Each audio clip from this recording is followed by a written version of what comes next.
The crankbait is probably one of the first lures that everyone fishes for bass, and for good reason. It's very easy to fish and it imitates what bass like to eat. In today's video, we're going to take your crankbait fishing to the next level and teach you all the little tricks that the pros use when fishing a crankbait so that you'll catch even more fish on a crankbait. So stay tuned and you'll be catching more bass in no time. So first, let's talk about some gear tips with your crankbait fishing to help you catch even more bass. And before we even get into that, what you'll notice is we're in the garage. We now have a garage where the boat is, so we'll be doing some filming in here. Also, along with where my new house is, there are 6 ponds within the neighborhood that I have access to fish now. So if you guys would love to see some pond fishing content, that is something that I can do now, and I have some places right outside my door here that I can go film videos whenever I need to. So if you'd like to see any pond fishing videos, leave a comment down below on what you'd like to see, or if you'd like to see bank fishing at all, and we can possibly make that happen. But for now, let's talk a little bit about gear for crankbait fishing before we go catch some bass on this thing. I'm not gonna touch too much on the rod, reel, line setup here. Pretty much everybody knows a crankbait setup and what's good and what's not. I wanna cover more of the details that maybe don't get talked about in crankbait fishing as much. So briefly running through here, I have a 200 Corrado on here. The reason for the 200 is a deeper spool so I can put more line on to make further casts. I use this for other crankbaits as well, so if I need to get a long cast, I can. This is the Cash and Core crankbait rod, has the moderate fast action so that when I hook up with a fish, they can bend this rod and I can play them and not lose them on the hook there. And then I have 15-pound test straight fluorocarbon on here.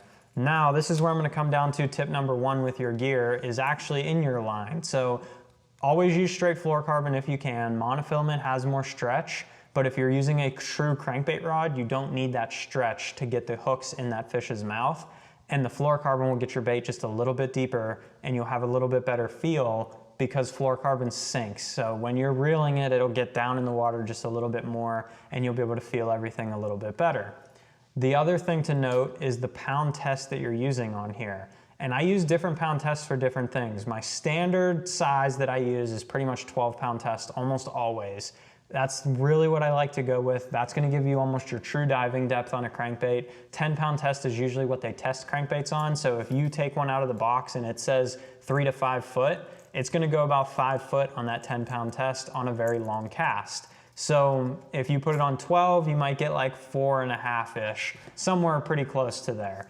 Now, when you start going up in line sizes, you're gonna take diving depth off of your crankbait. So I have 15 on here. This crankbait might now only go 3.5 to 4 feet deep.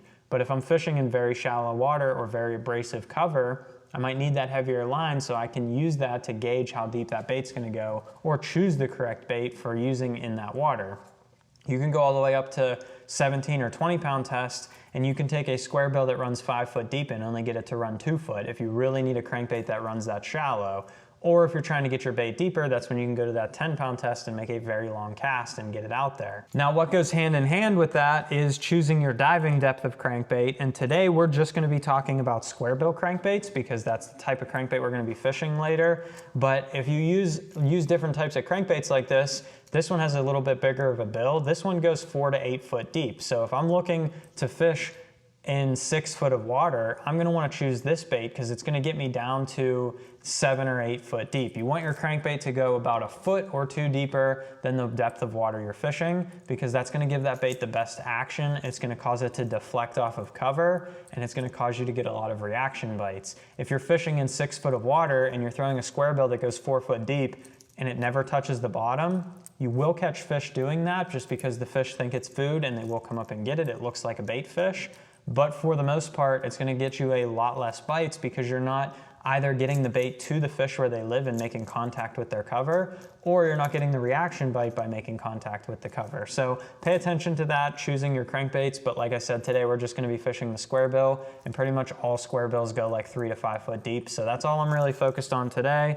The other thing is color. Really choose your color based on the forage of the fish that they're feeding on and how dirty the water is. So you can see we went with a chartreuse and black back here today. That is because the water was absolutely filthy that we're gonna be fishing today. If the water was a little bit cleaner but still stained, you could go with something like these faded chartreuse colors. If they're feeding on crawfish, you can go with a red color. If they're feeding on shad and you have clear water, go with a shad pattern. Really dictate what the fish are feeding on and the clarity of water to choose your bait. The last thing to pay attention to here is your hook design on your crankbait. Whether you're going to use replacement hooks or just the ones out of the package, it's just very important to pay attention to what the shape of the hook is on your bait. If you have round bend hooks, that's gonna be better for when those fish are slapping at the bait. They're not eating it fully or getting them to react to it, but they're just knocking the bait or something like that, because it's gonna have a more open hook bend. So when they slap at it, they'll get hooked in the face and it'll land them better. If you have fish absolutely engulfing that bait and getting hooked really well, go with these triple grip style hooks with the curve. They won't hook up on fish that slap at it as well. They'll come off a lot easier. But what will happen is if they're biting it very good, they will stay on a lot better with these hooks, even with a crankbait rod. If you fished a round bend versus a extra wide gap hook side by side and the fish are eating the bait a lot better, you will land more fish on this with the same exact gear. So pay attention to that when you're doing it. You don't have to change out your hooks every single time just because of the way the fish are biting it, but it's just something to pay attention to. If you're losing a lot of fish, sometimes take a look at why you're losing them. It might be because you have the wrong hook shape on here, being that you're using the triple grip when you need to use a round bend. So pay attention to that. Other than that though, just make sure you keep really sharp hooks on there and you'll land a lot of fish that way. So let's head out on the water with the old square bill here and see if we can catch us some bass in some dirty water and show you how and where to fish this bait to catch even more fish. Now that we talked about the gear you need to fish a crankbait and some tips to help you catch more fish around your gear, the more important part is where and how you're fishing the bait. So that's what we're going to talk about now. We are going to be fishing our crankbait today around two different types of cover, one being wood and one being rock. That's why we're fishing with the square bill crankbait here. We want it to be able to deflect off this cover, and that's going to be the biggest thing when you're fishing with this bait. A crankbait, most beginners, when they fish a crankbait, they'll throw it out there, they'll try and throw it near cover but in open water, and they'll just go ahead and reel it right back in like this. And while you will catch fish doing that, there's a couple little tricks you can do to catch even more fish with a crankbait, and we'll show you them as we go here. You'll see me implementing some of them as we catch some of these fish, but the biggest thing is actually getting your bait in the cover. So you can see there's all these pieces of wood standing here, and there's some even submerged. Most people would throw their bait on the outside and reel it down. I'm gonna throw my bait right down the middle or on the edge, and I'm gonna try and use my line to angle it into the cover. That square bill, for the most part, will deflect off. You will lose some baits, you'll get hung up, but for the most part, that square bill will bounce off of these pieces of cover and you'll be able to get the fish to react to it. They're gonna be sitting there waiting for some food and you get it to bounce off and they'll just come over and grab it. The other thing that I'm going to do is alter my retrieve style. So a lot of times, either whether I hit a piece of wood or I'm not hitting anything, you'll see me speed up, you'll see me give it a twitch, stuff like that, and that will get those fish to react. You want, while it is a reaction bait, you sometimes have to make them react, not by just reeling it straight in, but by making that bait do something irregular, whether it's darting left or right or up, down, whatever, banging off of a piece of cover, stopping for a second and then starting again.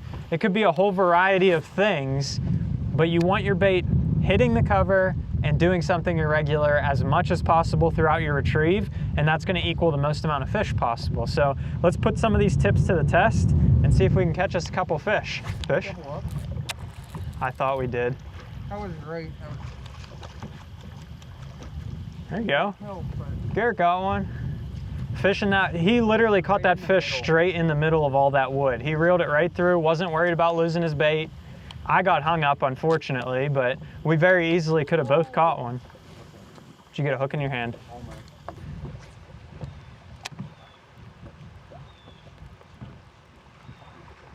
What?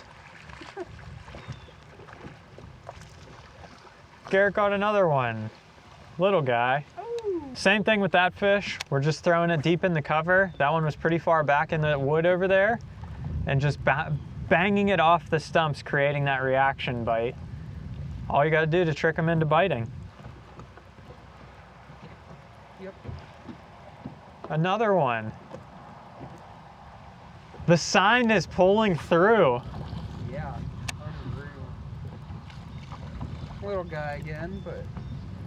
So Garrett actually caught that crankbait with the other crankbait he was throwing. And we figured since it was in the lake, it might as well go back in the lake. So he tied it on and started throwing it, and he's already caught 3 to my 0 right now. So I'm due for a fish, but we'll see. Yep. Right off that stump. That one little stump all by itself. We got one. I finally caught one. Hard to upgrade. Garrett's been beating me here, but we got one on the crankbait. I bounced it right off that stump right there. As soon as it bounced off, he grabbed it. Throw him back. That one hit it good. Garrett's got one too, so I'm gonna throw the poles down.